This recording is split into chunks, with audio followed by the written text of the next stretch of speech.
पता है, हमारी सोच हमारे जीवन के हर प्रदर्शन को प्रभावित करती है और हमारे पूरे जीवन को आकार देती है। कुछ साल पहले एक सेल्स मीटिंग हुई जिसमें कंपनी का वाइस प्रेसिडेंट अपने सेल्समैन को एक बहुत ही महत्वपूर्ण बात समझाना चाहता था। उसके साथ मंच पर उस ग्रुप का नंबर 1 सेल्समैन हैरी बैठा था, जो दिख तो साधारण रहा था, लेकिन उसने इसी साल में $60,000 का बिजनेस किया था और बाकी सेल्समैनों ने $12,000 ही कमाए थे।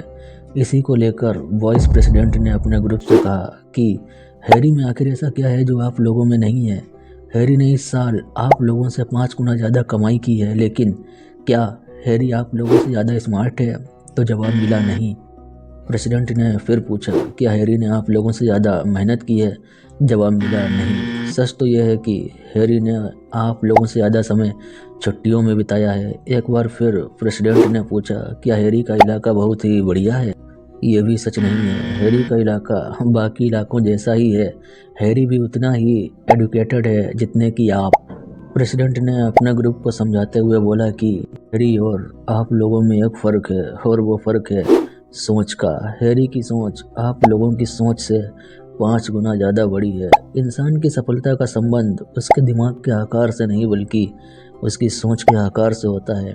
और यही बात डेविड जे शॉर्ट्ज अपनी बुक बड़ी सोच का बड़ा जादू में बताते हैं कि मैं सफल लोगों की ज़िंदगी में जितनी गहराई तक गया, मुझे उतना ही लगता गया कि एक इंसान की सोच के आकार पर ही उसके बैंक का अकाउंट, उसके सुख का अकाउंट और उसकी संतुष्टि का अकाउंट निर्भर करता है। डेविड जे शॉर्ट्ज कहते हैं कि सच में बड़ी सोच में जादू होता है। अब आप ये कहेंगे कि अगर बड़ी सोच में सच में जादू होता है तो हर व्यक्ति इसी तरीके से क्यों नहीं सोचता है? तो इसका जवाब सिंपल सा है, हम सभी लोग अपने आसपास के माहौल से प्रभावित होते हैं। हमारी सोच हमारे आसपास की सोच का प्रोडक्ट होती है और हमारी आसपास लोगों की ज़्यादातर सोच छोटी होती है, बड़ी नहीं।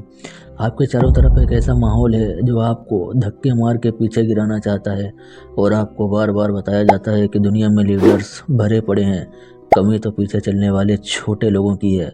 यह छोटा और घटिया माहौल कुछ और बातें भी कहता है। जो होना है वो होके ही रहेगा। मतलब ये कि आपकी किस्मत पर आपका जोर नहीं चलेगा। आपका भाग्य आपके कर्म से ज़्यादा ताकतवर होता है।